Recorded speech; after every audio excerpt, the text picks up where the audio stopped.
Hi hello. ഇന്ന് ഞാൻ തയ്യാറാക്കാൻ പോകുന്നത് റവ വെച്ച് നല്ലൊരു ബ്രേക്ക്ഫാസ്റ്റാണ്. ഈവനിങ് സ്നാക്സായിട്ടും കഴിക്കാം. അതിനുവേണ്ടി ഞാൻ റവ എടുത്തിട്ടുണ്ട്. ഇതിനകത്തോട്ടിടാം. ഒരു 3/4 കപ്പ് റവയാണ് എടുത്തത്. ഇട്ടിട്ട് മിക്സിയുടെ ജാറിലോട്ട് ഇട്ട് കൊടുക്കാം. ഒരു സ്പൂൺ മധുരത്തിന് പഞ്ചസാര, ഒരു സ്പൂൺ. ഇനി ഇതിനകത്ത് ഏലക്ക ഇട്ട് കൊടുക്കാം.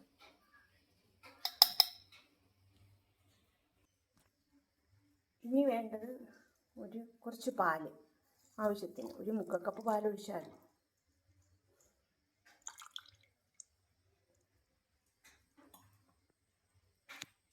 ഇനി വേണ്ടത് മുട്ട, 2 മുട്ട എടുത്തിട്ടുണ്ട്. കുറച്ച് എണ്ണ ഒഴിച്ചു കൊടുക്കാം. ഏതെണ്ണ വേണമെങ്കിലും ഒഴിക്കാം. ഞാൻ എടുത്തത് ഇച്ചിരി വെളിച്ചെണ്ണയാണ് ഒഴിച്ചത്. സൺഫ്ലവറോ ഏത് ഓയിൽ വേണമെങ്കിലും ഒഴിച്ചു കൊടുക്കാം. ഇതൊന്ന് മിക്സിയിൽ അടിച്ചെടുക്കാം. ഇത് അരച്ചെടുത്തിട്ടുണ്ട്. ഇത് റെഡി ആയിട്ടുണ്ട്. ഇനി നമുക്കൊരു പാത്രത്തിലോട്ട് ഒഴിച്ച് വയ്ക്കാം.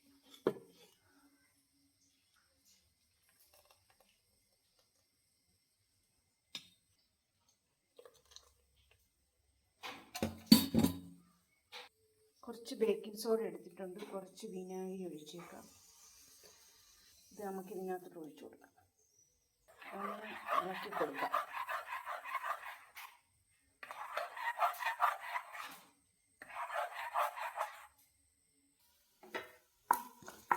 കുറച്ച് തേങ്ങ കൊത്തൊന്ന് മൂപ്പിച്ചെടുക്കാം. നെയ്യ് ഒഴിച്ചാണ് മൂപ്പിക്കുന്നത്.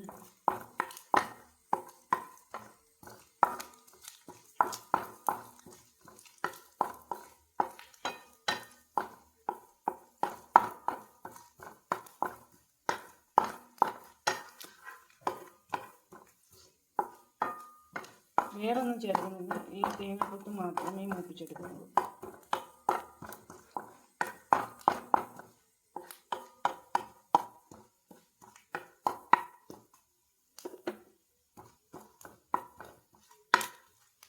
തേങ്ങക്കൊത്തൊന്നും ബ്രൗൺ കളറായി വരുന്നുണ്ട്.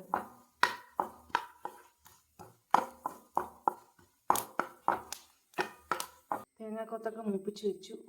ഇങ്ങനെയുള്ള പാത്രങ്ങൾ എടുത്ത് ഇതിനകത്ത് ഒഴിക്കാൻ പോകുന്നത്.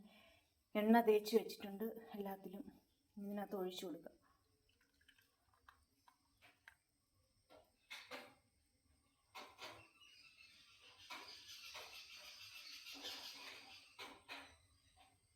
രണ്ട് പാത്രത്തിലേക്ക് ഉള്ളതുണ്ട്.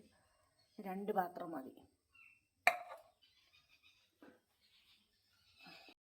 നമ്മൾ 2 പാത്രത്തിൽ ഒഴിച്ച്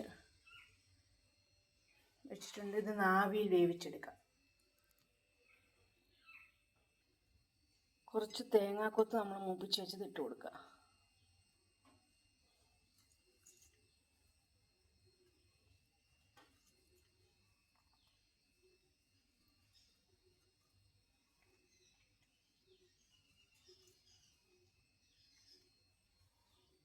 തേങ്ങാക്കൊത്തൊക്കെ ഇട്ട് കൊടുത്തിട്ടുണ്ട്. ഇനി നമ്മളൊരു ഇഡലി പാത്രം എടുത്ത് വെച്ചിട്ടുണ്ട്. ഇതിനകത്തിട്ട് വേവിക്കും. 2 തട്ടിലായിട്ട് എടുത്ത് വെച്ചിട്ടുണ്ട്. ഇങ്ങനെ ഇതൊന്ന് അടുപ്പിൽ വെച്ച് വേവിച്ചെടുക്കാം. ഒരു അരമണിക്കൂർ വെച്ചൊന്ന് വേവിച്ചെടുക്കാം.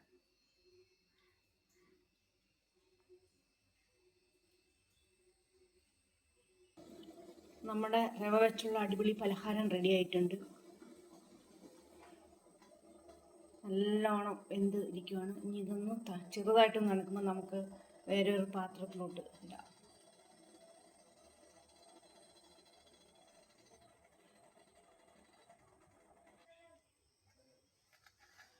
നമ്മുടെ അടിപൊളി പലഹാരം റെഡി ആയിട്ടുണ്ട്. റവ വെച്ചുള്ള നല്ല ഒരു റെസിപ്പീസാണ്. എല്ലാവരും വീട്ടിൽ ട്രൈ ചെയ്ത് നോക്കണം. നല്ല ഇതായി ഈ പലഹാരം കഴിക്കാൻ.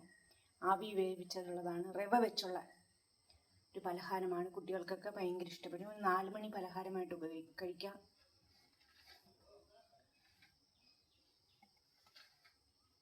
എല്ലാവർക്കും വീഡിയോ ഇഷ്ടപ്പെട്ടെങ്കിൽ ലൈക്ക് ചെയ്യുക, ഷെയർ ചെയ്യുക, സപ്പോർട്ട് ചെയ്യുക, സബ്സ്ക്രൈബ് ചെയ്യുക. പുതിയ റെസിപ്പി ആയിട്ട് നാളെ വരാം.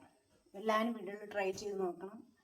ഇത് വലിയ ചേരുവകളൊന്നുമില്ല. കുറച്ച് നമ്മൾ വീട്ടിലുള്ള ചേരുവകൾ കൊണ്ട് ചേർത്ത് പെട്ടെന്ന് തയ്യാറാക്കാൻ പറ്റുന്ന ഒരു റെസിപ്പീസാണ്. ഒരു ഗസ്റ്റൊക്കെ വന്നാൽ നമുക്ക് പെട്ടെന്ന് തയ്യാറാക്കി കൊടുക്കാൻ പറ്റിയ ഒരു റെസിപ്പിയാണ്. മറ്റൊരു വീഡിയോയിൽ നാളെ വരാം. Okay, by.